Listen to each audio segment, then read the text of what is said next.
Good morning, y'all. This morning I'm very much bothered, and I think by the end of this video y'all gonna be bothered too. Last night I watched a TikTok and there was this young man, and he said he went into a restaurant and there was an older white man celebrating his birthday with his family, 96 or something like that. And he said that, he congratulated him, happy birthday and all that. And then the white man started to talk to him. And he said there's so many things in his life he regrets. And he began to tell him about how he was a firefighter, when he was working.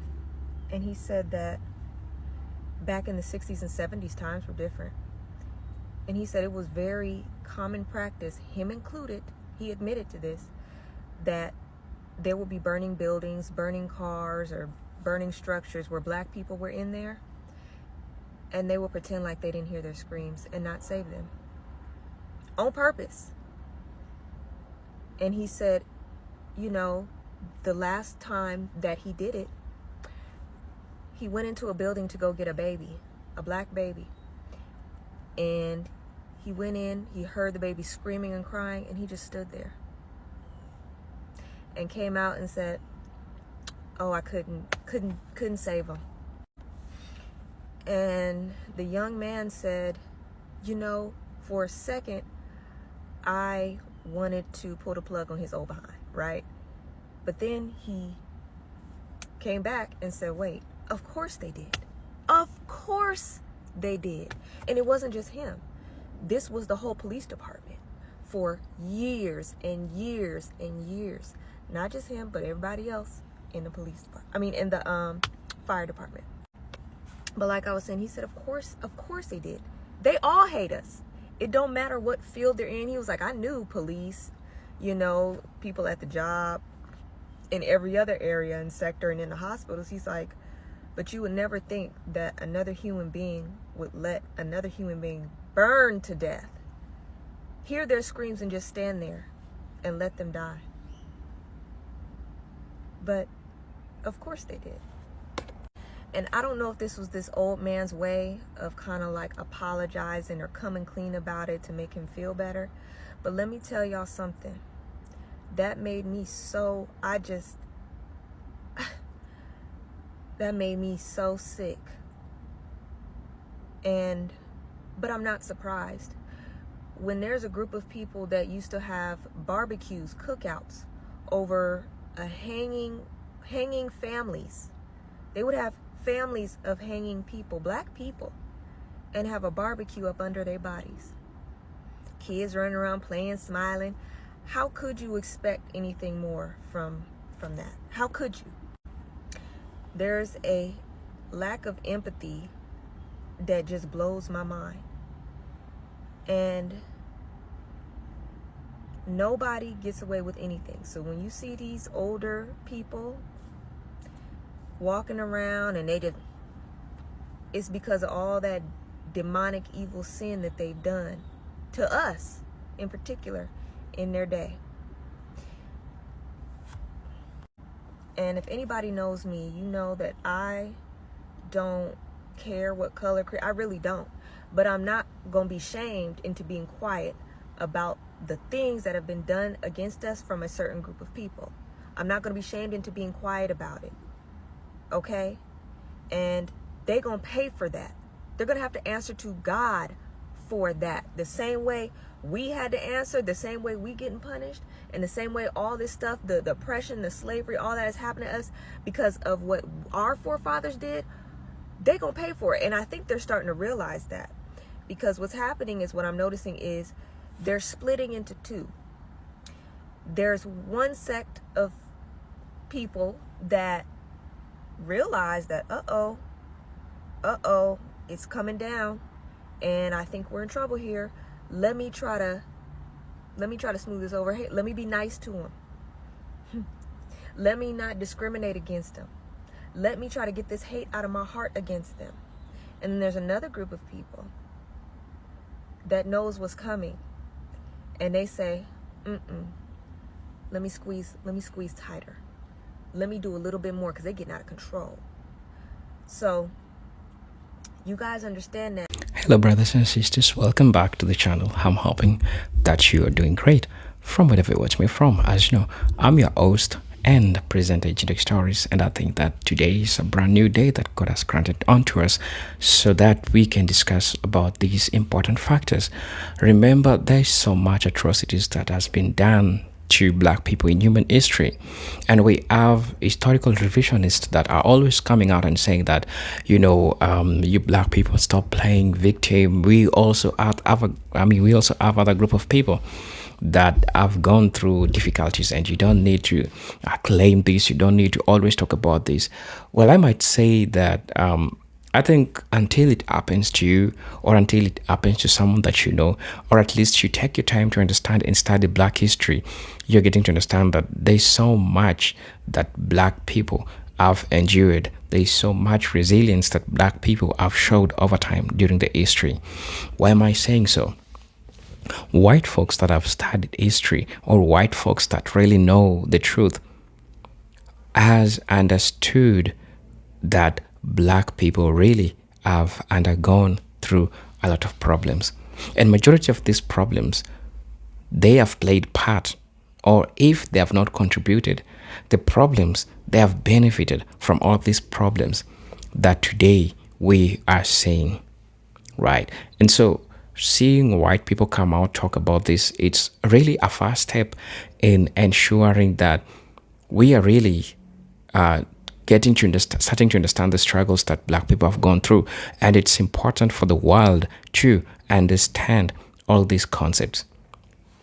The reason as to why sometimes this doesn't seem something big to people is that we have the nature of black people, and I'm talking about resilience. A black person brings up a vibrant energy into all these spaces that you are.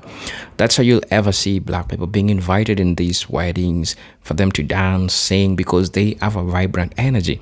You can't know by the looks that these are people that have undergone through difficulties. And so, buckle up for this video that we are going to watch. I think it's going to be helpful. I think it's going to be providing a perspective that I feel like it's important for us to talk about. Now, I'm your host and presenter, Genetic Stories. I just want you to let me know what you feel and think about this video, because oftentimes we go out there don't understanding things that are coming out, but at least we are glad that we are having some white folks that are admitting the mistakes that they have made. So buckle up for this video. As you know, I'm your host and presenter. I'll be back with my thoughts at the end of the video, so please make sure to subscribe, like, share, and for those who are supporting me through my Cash App, through my liking, subscribing, man, I'm really grateful for the support that you are offering. But until then, let's watch the video. I'll be back. Like I said, when war is happening, it's going to be a silent war on us. It already is, but it's going to be more. And I know no one wants to talk about this. No one wants to admit this or even acknowledge it. But them people that's racist against us, God's children, the people that hate us, that have malice in their hearts, that have literally spilled our innocent blood on the ground, have partaken in that, have benefited from it, and have not repented of it, and still do it to this day, they are going to hell. And we don't talk enough about hell anymore. I know back in the day it used to be hellfire and brimstone. Hell still exists, and I don't think people are afraid of hell enough at this point. But they are going to hell. People that have hatred in their hearts, you are akin to a murker. And you know what I mean by murker. You hate your brother, you are akin to a murker. And like I said, that is what keeps me at peace, because I know one day God is going to make it all right. And this is not just for one race, but they're going to pay for that as a whole, as a race, their forefathers, what they've done, they're going to pay for it. But all of the wicked, all of the evil, all of the people, no matter what color, race they are, that have engaged in wickedness, unrepented wickedness, they will pay for it. God is going to make it all right. And even us that have repented, we still are going to be judged. Everybody will be judged. And it's a scary thought. But I just wanted to tell y'all that because I know that we as Black people are very tired. We are tired. And if you think God has not heard our blood spilled on the ground crying out to him the same way Abel's blood cried out to him from the ground, his innocent blood, the same way Cain is marked, those that have spilled our blood, innocent blood, they are marked as well. They are marked as well. God has not changed. He's the same God. And if they have not repented of that, and repenting means asking for forgiveness and turning away from it, we're all gonna get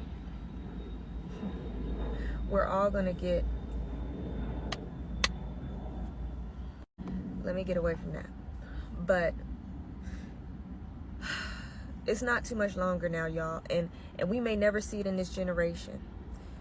We may never see it. My generation, even my kids, we don't know. But we do know one thing: God has not changed. He is still the same God. So do not think or believe that all these people that you see walking and running around, riding their bikes, jogging without a care in the world, money, all of that was built on our blood and our bodies, it will be destroyed, and it will be repaid to us. But that's enough of my rant, y'all. We're tired.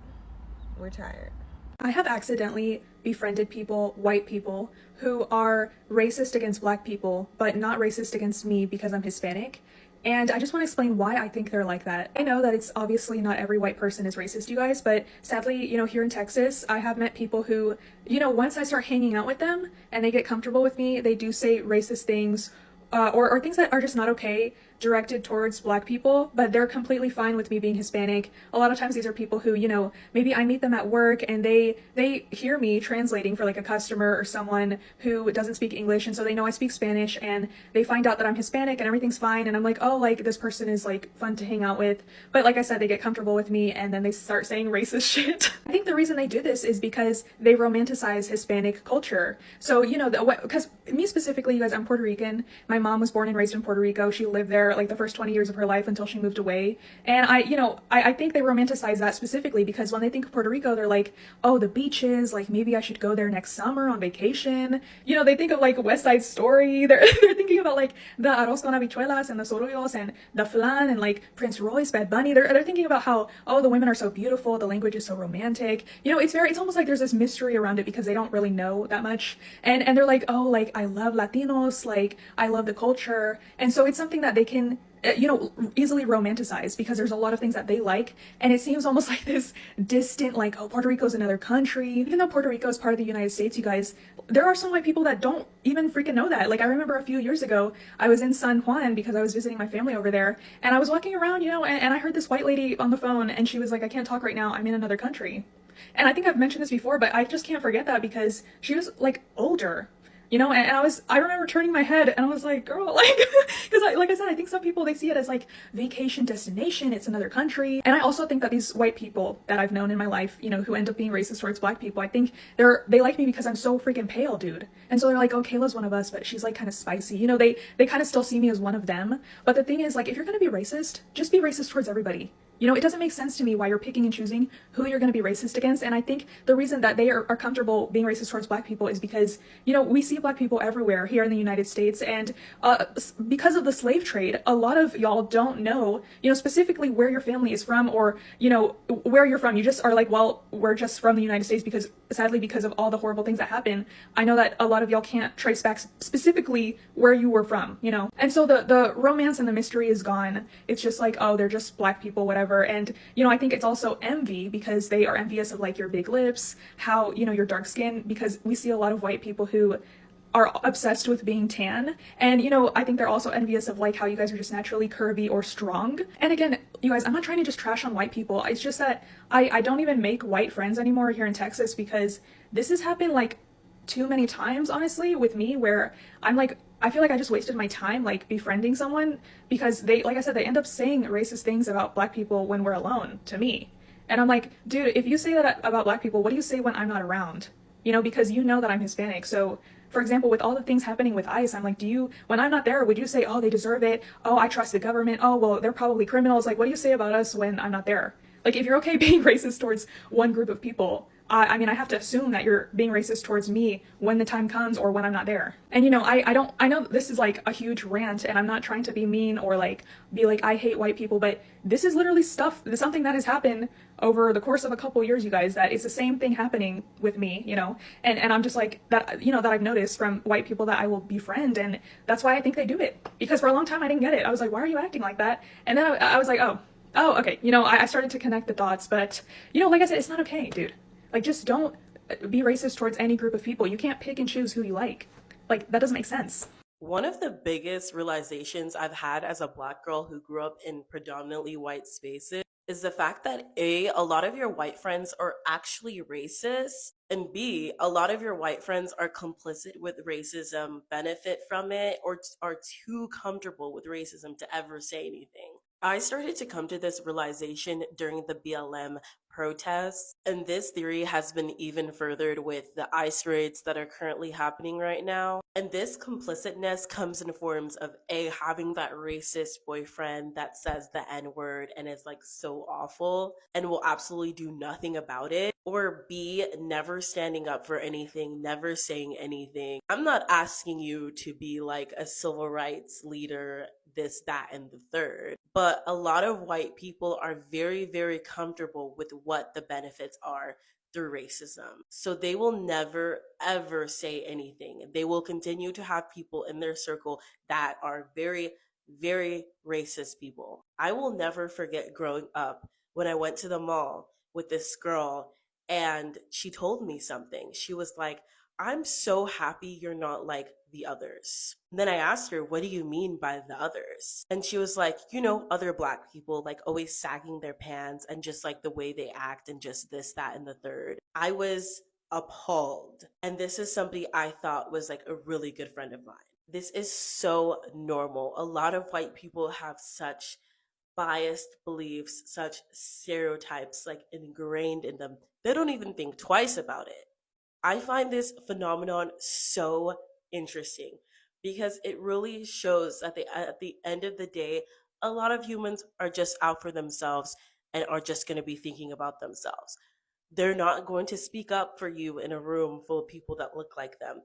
That would take lots of guts. And unfortunately, a lot of people don't have that. 10 things white people say to Black people that are racist, even if they don't realize it. You're so articulate. Why is it racist? It assumes that Black people are generally expected to be less intelligent or incapable of speaking well.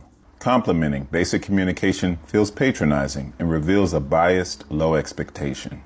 I don't see color. Why is it racist? It erases the lived experiences of Black people, including the discrimination they faced. Ignoring race doesn't solve racism. It ignores its impact. Can I touch your hair? Your hair is so exotic. Why is it racist? Black hair isn't an exhibit for public curiosity. This fetishization reduces a Black person to an object of fascination, ignoring their humanity. Where are you really from? Why is it racist?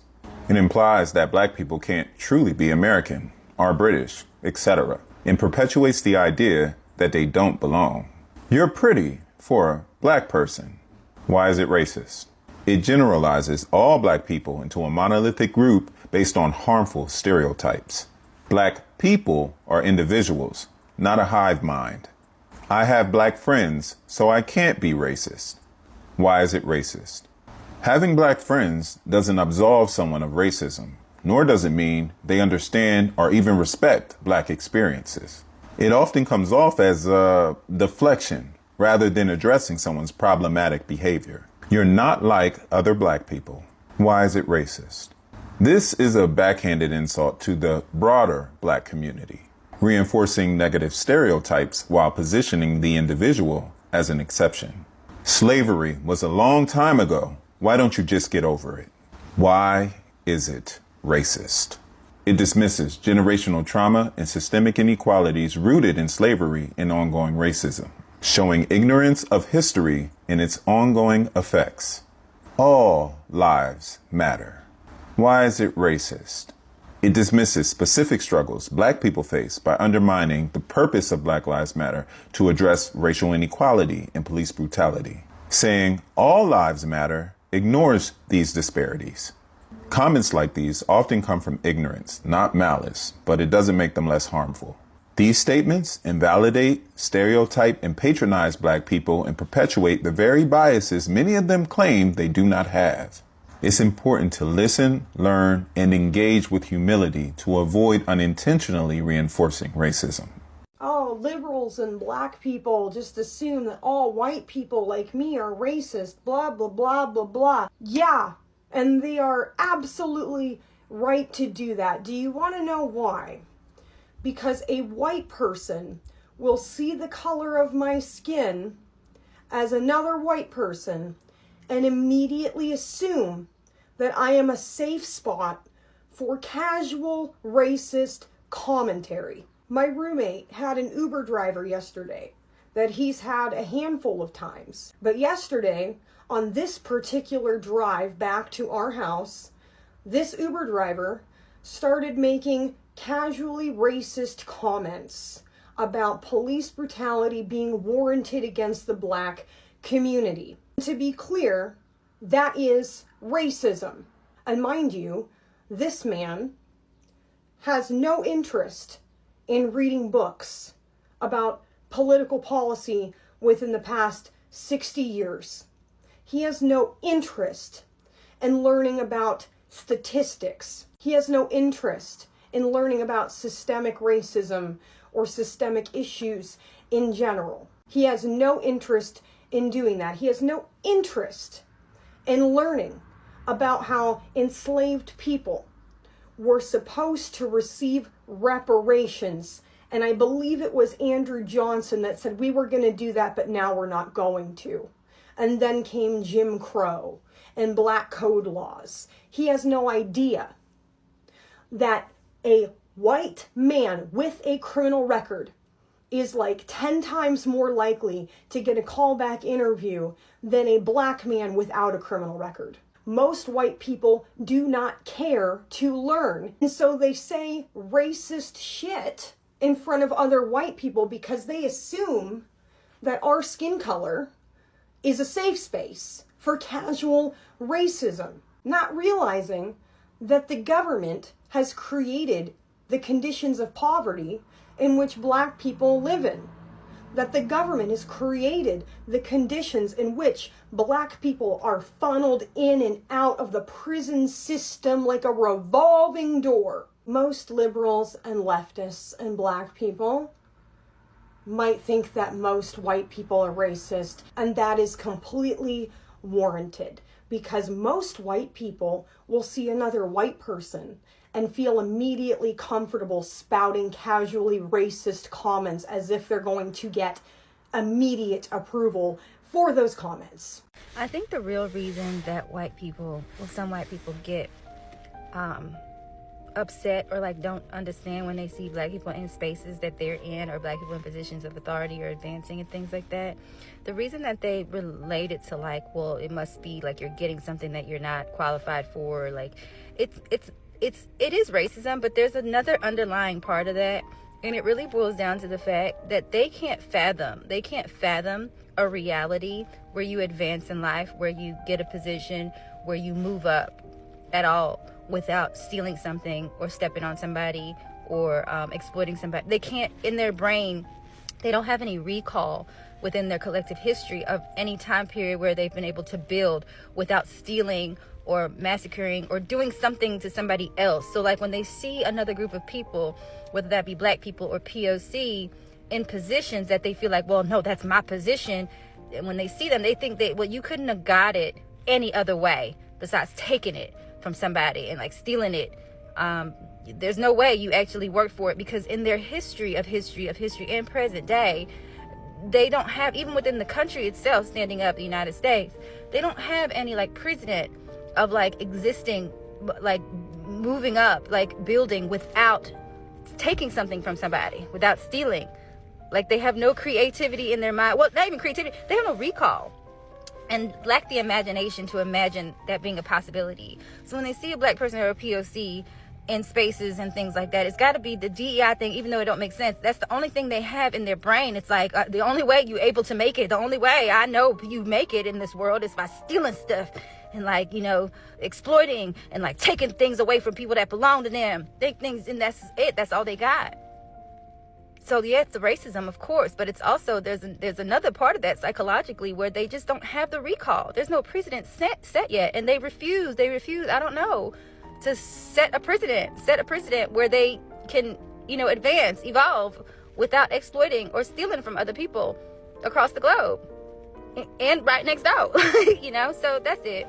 They just can't understand in their brain and just don't connect. Like, how were you able to make it as a black person? And then to look at a black person and know like black people's history of subjugation and oppression, and then see you actually moving, they're like, no, there's absolutely no how you fucking doing that. Blows their brain. So they had to come up with something, and the only thing they come up is what they were able to do since the beginning of days. And by the way, yes, that is stealing from other people, taking all the things, culture, resources, land. That's it. That's all they have, unfortunately for them, because eventually you keep resting on the fact you got to steal while other people making advancements on their own, pulling their own selves up by the bootstraps, even without fucking boots, making the boots themselves. Come a day where you don't even know how to make boots. You don't know how to do anything. Okay, y'all have a great day. You say you don't hate blacks. What do you feel about them, and what do you want done with them? When time comes, God will send them back to their homeland, Africa. I have nothing against them. Why will God send them to Africa? Because all the races will go back to their homeland. Well, where do whites go? This used to belong to whites stay here, New Jerusalem, America. Excuse me, whites stay in New Jersey? New Jerusalem, the United States, New Jerusalem. Okay, but the Native Americans, which we used to call Indians, they were here first. We have to get out. No.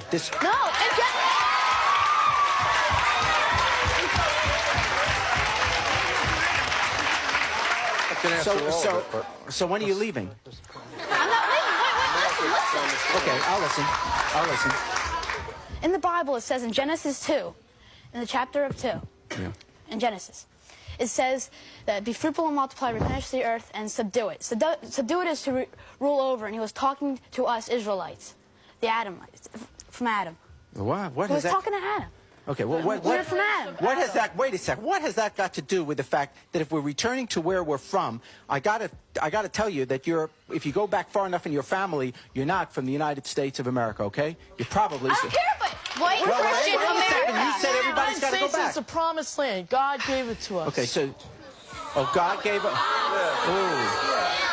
how it goes. Excuse me. If you don't like it, then... Excuse me, wait, God gave the United States of America to us? It's a promised land. Wait, is this in the Bible? The Bible was written before 1776. Yeah. Yes, and it does tell the future. So how did God know that there was no United States of America? How could God have given, how in the Bible could it say that God... God prophesies future in the Bible. Go ahead.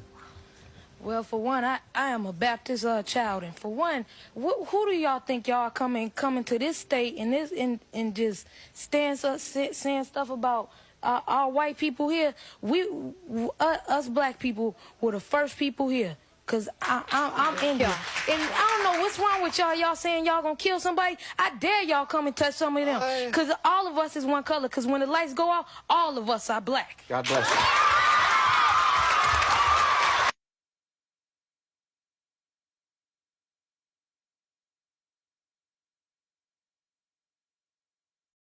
We don't have any allies. Foundational Black Americans, descendants of American chattel slavery, freedmen, Aboriginal Americans. Whatever name you go by, understand this. We stand alone. This didn't just start in 2025. This has been brewing for a long time, simmering beneath the surface, under the hashtags, under the unity banners, behind the people of color signs. We've been watching. We've been taking notes. And now it's time to speak it plain. They told us we were all in this together. People of color, minorities, non-white solidarity, but time after time, when our backs were against the wall, where were they? Let's go back. A few years ago, Asian students sued Harvard, said affirmative action was hurting them, that we were being given some unfair advantage, that our presence meant their absence. Never mind the numbers, never mind the history, never mind the truth. They blamed us, put a target on us, said the playing field was no longer fair because we were finally allowed on it. But here's what they didn't see coming. Now they're not getting in either. Student visas are getting denied, embassies tightening up, enrollment falling. Now they're asking what happened. But the truth is, it started when you thought we were the problem. Then there's reparations. Our fight, our demand, our justice. And yet, some of the loudest voices pushing against it? Black immigrants. People who look like us, but don't stand with us. Mona David said it herself. We chose to come here. Reparations aren't for us. That may be true, but what she really meant was, they're not for you. You, the Black American. You, the descendant of the enslaved. You, the one who built this country and never left. Then you had the Latino Trump voters. Loud, proud, waving flags, casting ballots, thinking the policies wouldn't touch them, that the deportations were for somebody else, that they could climb up by pushing others down. And now they're getting deported too. Now they're panicking, saying you're next. But that's the part they never understood. We're not next. We're not in line. We're not part of the immigration system. We've been here. We are not visitors. We are not guests. We are not recent arrivals. We are the soil. We are the sacrifice. We are the seed and the storm. And that's exactly what makes them uncomfortable. Because no matter how close they try to get to whiteness, no matter how many degrees they get, how many flags they wave, how many times they call us lazy or ungrateful, we are still the center of the American story. The ones they imitate, the ones they fear, the ones they hope to erase. So now the question is, were you ever really standing with us? Or were you just hoping we'd stay at the bottom while you climbed over our backs? Because it's giving not allyship, not unity, not justice. It's giving anti-Black American, not anti-racist, not anti-oppression, just anti-us. And that's why we don't have any allies. Hello brothers and sisters, welcome back to the channel. I'm hoping that you're doing great from wherever you're watching me from. I'm your host and presenter Ideological Stories, and God has granted unto us this day so that we can have this talk. One of the most profound things that white folks honestly have learned, they have learned that indeed Black people are important part of the society because they forms part and parcel of their everyday life, right? And I think you've heard the confessions that some of white folks that I've talked, you've heard what they did and the regrets that they are going through. I like to bring up an issue, and this is war on drugs. Remember, war on drugs was introduced in the Black community. There was so much policing of the Black community, and so there's something called war on drugs. War on drugs was a fight against the use of cracks in the Black community, right? Because stereotypically it was believed that the Black community was the community that was used to misuse drugs, and so there was so much of a policing in the Black community. And so this is what happened. Even white folks misused drugs, even 3-4 times, many times as compared to Black people. But you get to realize that the over-policing that was being pushed towards the Black community was way too much as compared to the white community. Why? Because there was so much policing of the Black community, and it was believed that the Black people are the ones who are causing these problems. Now, people who are setting up these policies, sometimes they come and confess. White kids come out of their families and confess things that Black people will be arrested for doing, while they won't be arrested because they are white people. We've seen white scholars come out and talk about all these issues. We've seen white scholars come out and talk about how they can get away with traffic mistakes. And when the police comes on the window and see that it is a white person, and he's gonna be doing normal routine without triggering any violence or bringing up any something that is, violent. But when it's a black person, it becomes different. There was this white person that was driving across the street. I don't know. I don't know the name of the street that he was driving, but somewhere in the United States, of course. I don't know the state. Sorry for that. But this is what that was happening. When he was driving, he had his kid as the passenger on his left side. So when he was on his left side, this is what happened.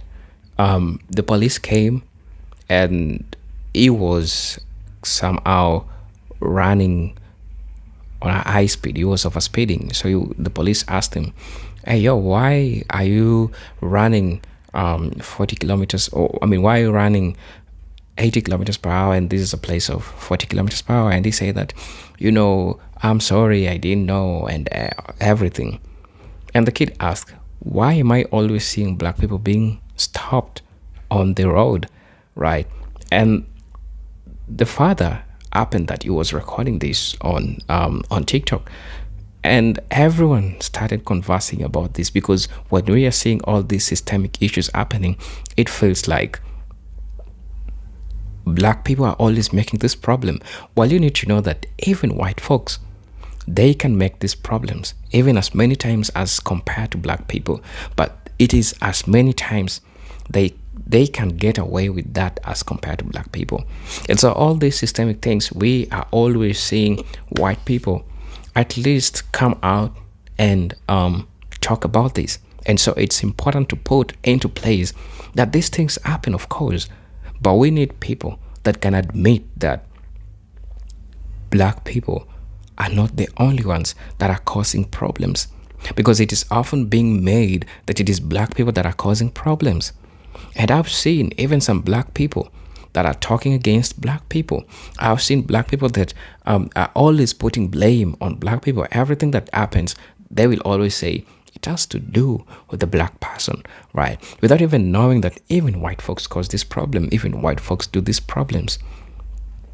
How many times have we seen a white person, a black person, who is just sitting on his, in his car, in his compound, and then the police will come and ask them, "Yo, are you sure that this is your place? Can you show me your ID? Can you show me that? Can you prove to me that you live in this hood?" And like, yo, this person lives here.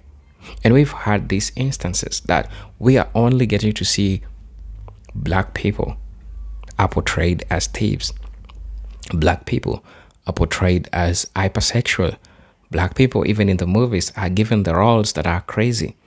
Right? We have seen all these crazy things that are happening, and it's so much crazy that we have even white people that do this as much more as black people. But at the end of the day, it will all be about black people.